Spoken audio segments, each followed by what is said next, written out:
Thomas, bonjour. Bonjour. Si je résume en disant que vous êtes product manager spécialisé dans les SaaS. Alors c'est un bon début, déjà. Je vous explique un peu mon parcours. Donc moi j'ai pas mal d'expérience parce qu'aujourd'hui j'ai 42 ans, donc j'ai un peu plus de 15 ans d'expérience, professionnelle dans divers domaines.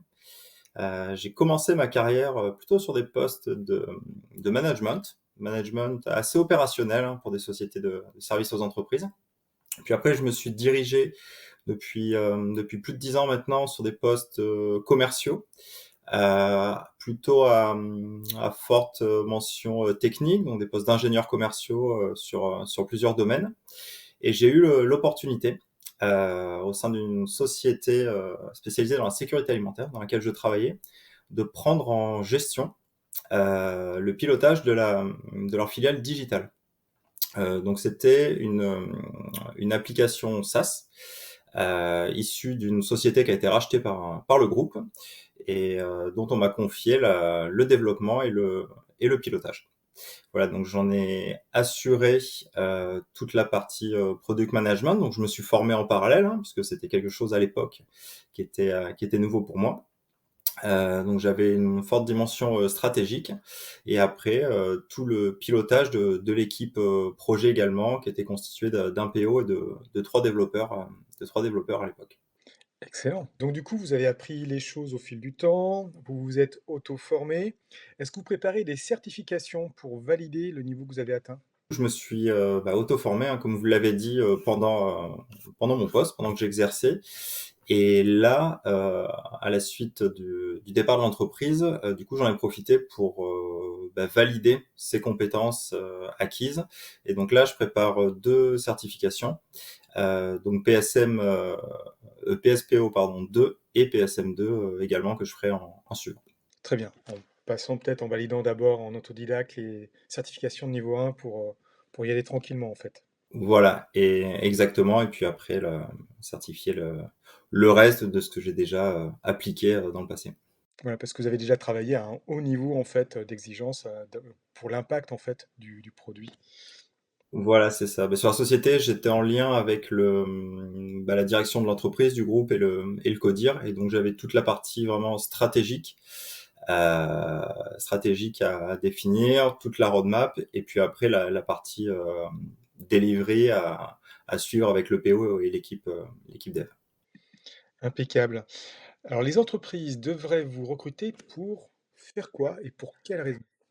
Alors, déjà pour ce que je viens de présenter, donc à savoir une compétence multiple, donc du product management depuis maintenant pas mal d'années, et avec beaucoup d'expérience maintenant en management, en commerce, sur différents secteurs d'activité, et qui m'aide beaucoup aujourd'hui dans mon rôle de PM justement pour la vision produit, le placement marché de la solution et qui facilite beaucoup aussi tout le contact avec les différents interlocuteurs autour du projet. Donc ça peut être des prospects, des clients.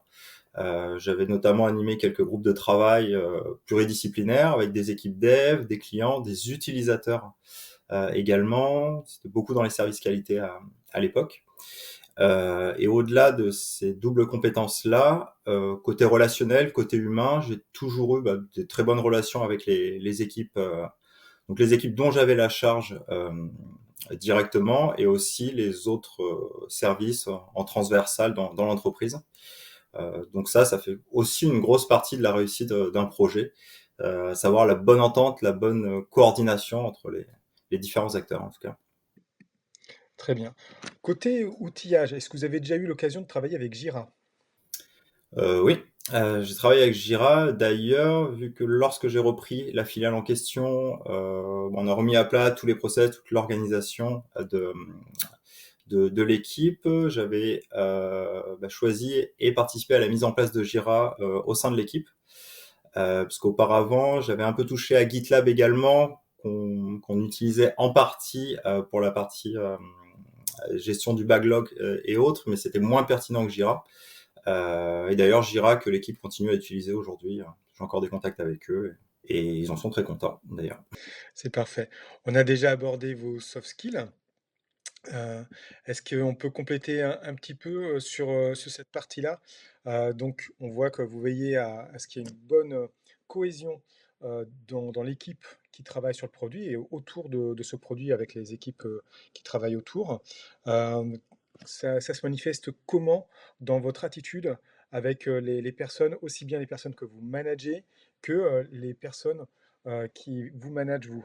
Alors, au niveau déjà des personnes que moi je manage, ce qui est, fondamental, ce qui est un peu les bases du management, mais c'est vraiment s'adapter aux différents profils. Parce que ce qui fait la richesse souvent d'une équipe, c'est d'avoir des profils, des tempéraments, assez différents. Par contre, évidemment, on va pas échanger, de la même façon avec, si je prends des extrêmes, quelqu'un de très extraverti et quelqu'un qui serait à l'opposé.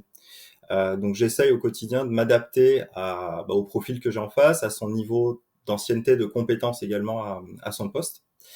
Donc ça nécessite aussi beaucoup d'empathie, hein, évidemment, au quotidien.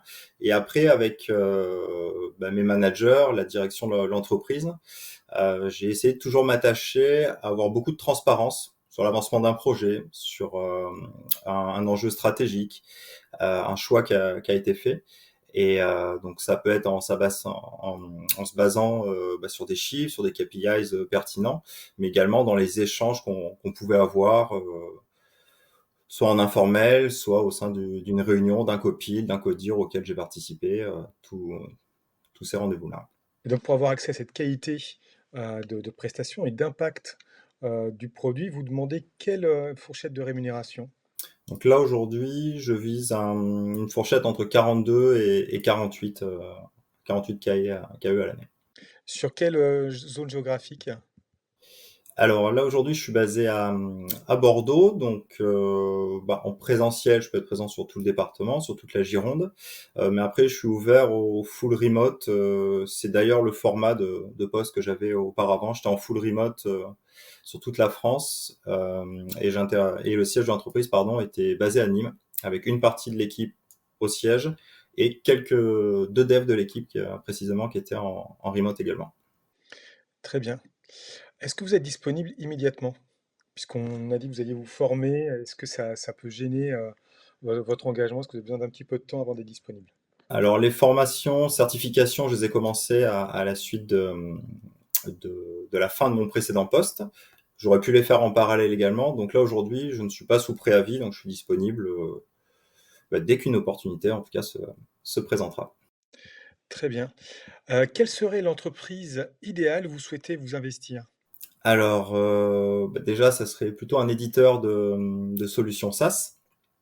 Si je vais encore plus dans le détail, dans la food tech, puisque c'est un domaine que je connais bien et dans lequel j'étais déjà. Plutôt une société qui est en développement, en devenir, donc dans l'esprit, dans l'organisation startup, avec beaucoup à faire, une stratégie qui est encore à définir ou en tout cas à affiner sur le moyen terme. Et après, au niveau humain en tout cas, avoir un bon match entre ce que j'expliquais avant sur mon tempérament, ma façon d'échanger avec les équipes, un bon feeling, un bon match en tout cas dans les échanges que j'aurai avec soit la direction de l'entreprise, soit directement les équipes avec lesquelles je serai amené à travailler. Eh bien, merci beaucoup pour ces échanges et je vous souhaite le meilleur pour votre recherche de votre nouvelle mission. Merci à vous, bonne journée.